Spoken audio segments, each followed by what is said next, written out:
할렐루야. 오늘은 8월 19일 화요일입니다. 오늘도 정시 매일 예배를 드리시는 성도님들 한 분 한 분 사랑하고 축복합니다. 다 같이 사도신경으로 우리의 신앙을 고백하며 예배 자리로 나가겠습니다. 전능하사 천지를 만드신 하나님 아버지를 내가 믿사오며 그 외아들 우리 주 예수 그리스도를 믿사오니 이는 성령으로 잉태하사 동정녀 마리아에게 나시고 본디오 빌라도에게 고난을 받으사 십자가에 못 박혀 죽으시고 장사한 지 사흘 만에 죽은 자 가운데서 다시 살아나시며 하늘에 오르사 전능하신 하나님 우편에 앉아 계시다가 저리로서 산 자와 죽은 자를 심판하러 오시리라. 성령을 믿사오며 거룩한 공예와 성도가 서로 교통하는 것과 죄를 사하여 주시는 것과 몸이 다시 사는 것과 영원히 사는 것을 믿사옵나이다. 아멘.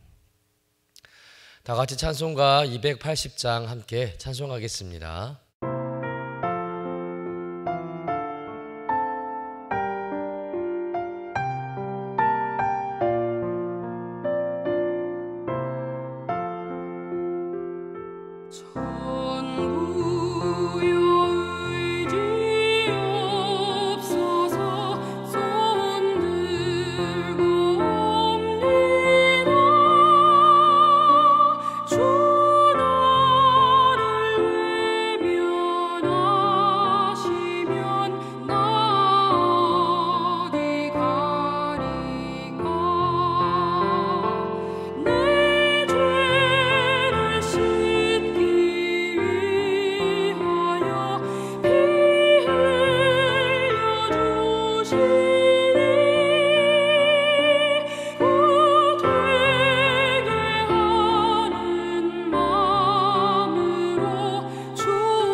오늘 우리에게 주시는 하나님의 말씀은 에스겔 20장 1절에서 9절까지의 말씀입니다.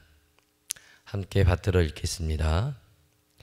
일곱째 해 다섯째 달 열째 날에 이스라엘 장로 여러 사람이 여호와께 물으려고 와서 내 앞에 앉으니 여호와의 말씀이 내게 임하여 이르시되 인자야 이스라엘 장로들에게 말하여 이르라. 주 여호와께서 이렇게 말씀하셨느니라.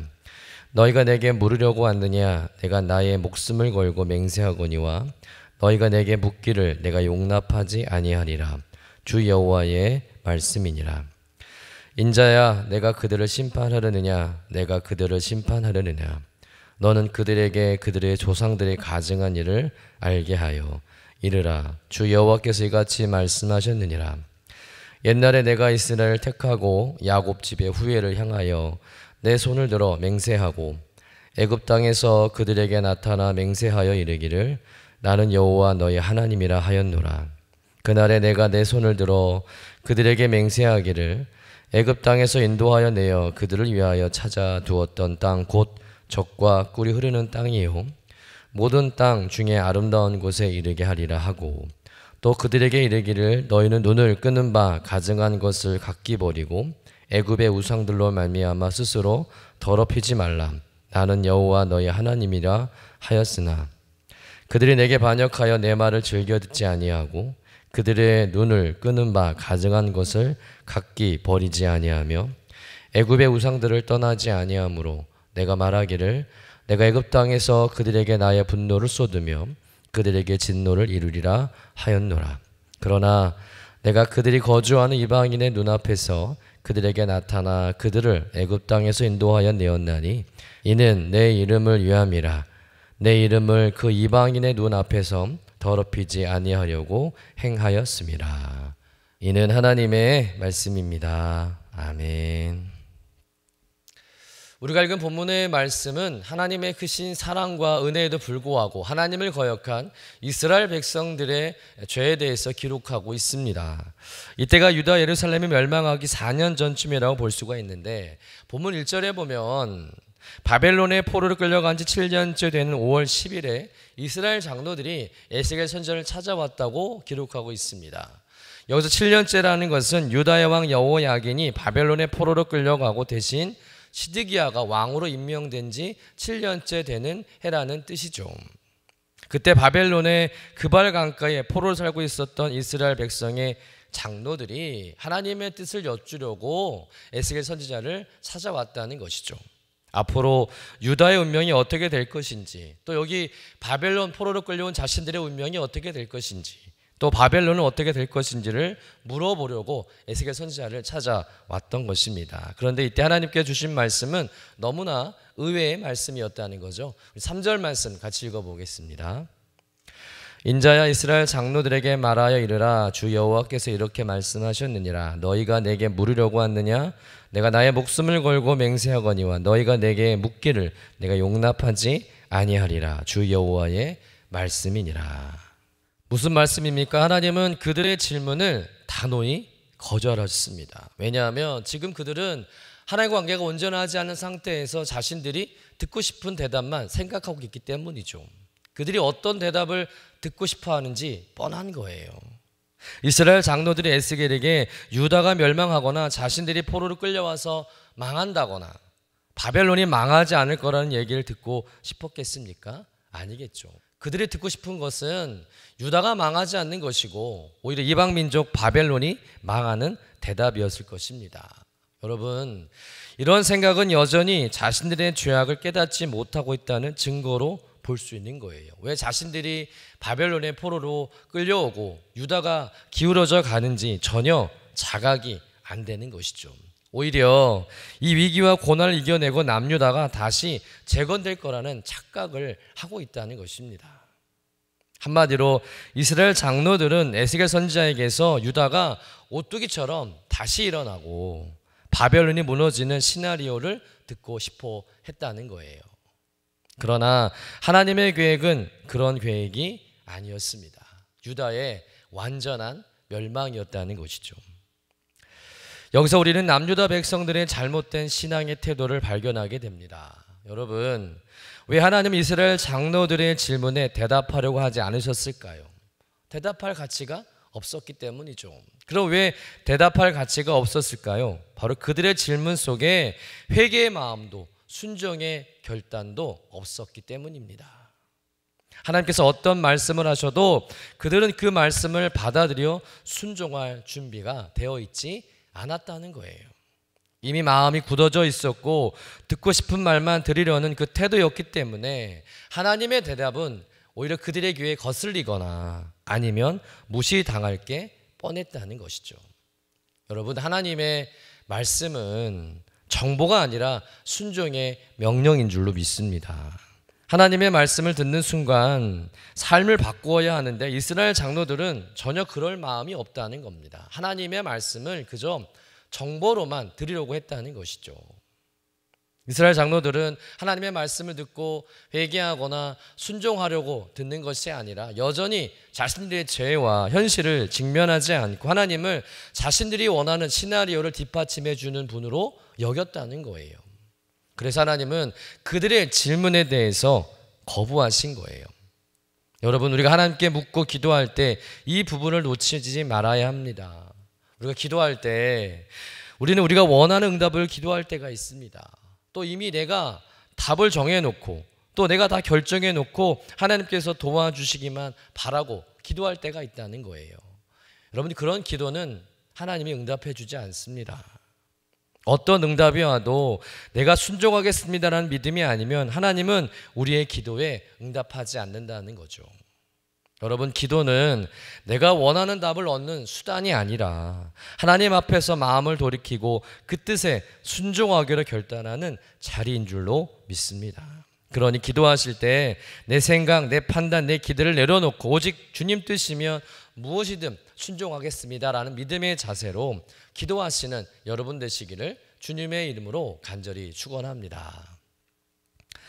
이렇게 하나님은 자신을 돌아보지 않고 회개하지도 않은 이스라엘 장로들의 태도를 지적하시고는 그들의 지난 역사를 들추어 보여주시면서 왜 이런 심판이 임할 수밖에 없었는지를 깨닫게 해주시죠. 그 말씀이 본문 4절부터 20장 마지막 절까지 기록되어 있습니다.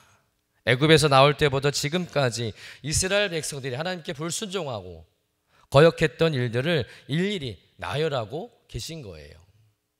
조상들의 죄부터 시작해서 지금 이스라엘 백성들이 저지른 반역과 죄악을 보면 정말 셀 수 없을 정도였습니다. 그들의 역사를 되짚어보면 하나님의 은혜를 받을 때는 잠시 감사하다가도 곧바로 하나님을 잊고 우상과 세상으로 돌아갔다는 것이죠. 출애굽의 은혜를 받은 후에도 그들은 광야에서 늘 반역했고 약속의 땅에 들어가서도 배교했고 그리고 지금 바벨론 포로에 이르기까지 그들의 불순종의 역사는 끊어지지 않았다는 겁니다. 그러면 왜 이스라엘 백성들은 그토록 오랜 시간 하나님을 반역하는 불순종을 끊어내지 못했을까요? 그것은 바로 그들의 회개가 형식적이고 순간적이었기 때문입니다. 물론 이스라엘 백성들이 전혀 회개가 없었던 것은 아니죠. 나름 하나님의 심판 앞에서 그들은 회개도 했습니다. 또 자복하는 눈물도 흘렸어요. 그런데 회개가 끝나면 다시 옛 생활로 돌아가 버리는 겁니다.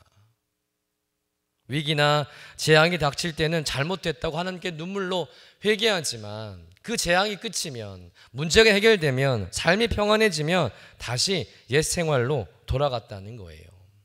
그들의 회개는 삶의 방향 전환이 아니라 일시적인 감정 반응에 그쳤다는 겁니다. 여러분, 사사시대가 그렇지 않습니까? 사사시대를 보면 이스라엘 백성들이 하나님께 반역하고 우상을 섬기고 죄를 짓습니다. 그러면 하나님은 그 죄에 대한 심판으로 이방 민족을 들어서 이스라엘을 징계하십니다. 이스라엘을 괴롭게 하죠. 그러면 이스라엘 백성들이 그제서야 자신들의 죄를 깨닫고 고통 가운데 회개하며 하나님께 살려달라고 부르짖습니다. 기도합니다. 그러면 하나님은 이스라엘 백성들의 부르짖음을 들으시고 사사를 세워서 이스라엘 백성들을 구원하시죠. 그러나 사사가 죽고 삶이 평안해지면 이스라엘 백성들은 다시 죄악의 삶으로 돌아갑니다. 그러면 또 하나님이 심판하시고 그러면 이스라엘 백성들이 또 회개하고 부르짖고 그러면 하나님이 또 사사를 세워서 이스라엘을 구원하시고 또 그렇게 잘 살다가 평안해지면 이스라엘 백성이 또 죄를 짓고 심판하고 회개하고 구원받고 또 다시 죄를 짓는 죄, 심판, 회개, 구원, 죄 이 악순환이 400년 동안 지속이 되었다는 거예요. 여러분, 이런 결과는 이스라엘 백성들이 온전한 회개를 하지 않았다는 겁니다. 그들의 회개가 형식적인 회개였다는 것이죠. 눈물은 있었지만 죄를 끊는 결단이 없었다는 겁니다. 감정은 요동쳤지만 삶을 바꾸는, 삶의 방향이 달라지는 결단이 없었다는 것이죠. 열매가 없는 거예요. 여러분, 하나님이 원하시는 회개는 단순한 감정의 폭발이 아니라 삶의 철저한 방향 전환인 줄로 믿습니다. 여러분, 죄를 미워하고 하나님께로 돌이켜 그분의 말씀에 순종하는 변화가 뒤따르는 회개만이 참된 회개임을 믿으시길 간절히 축원합니다. 그렇지 않으면 우리가 아무리 많은 눈물을 흘려도 상황이 나아지면 우리는 다시 예전으로 돌아간다는 거예요. 여러분, 위기 속에서 우리가 하나님을 얼마나 간절히 찾습니까? 하나님 도와주세요. 하나님 살려주세요. 그래서 하나님이 우리의 기도를 들어주셔서 문제가 해결되면 우리는 어느샌가 믿음의 자리, 예배의 자리, 기도의 자리를 떠날 때가 많다는 거예요.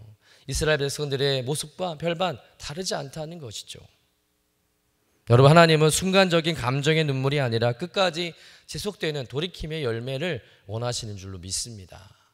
우리 회개가 형식적이고 순간적인 회개가 아니었는지를 돌아보면서 오늘 다시 한번 하나님 앞에 마음과 삶의 방향을 새롭게 해야 할 줄로 믿습니다.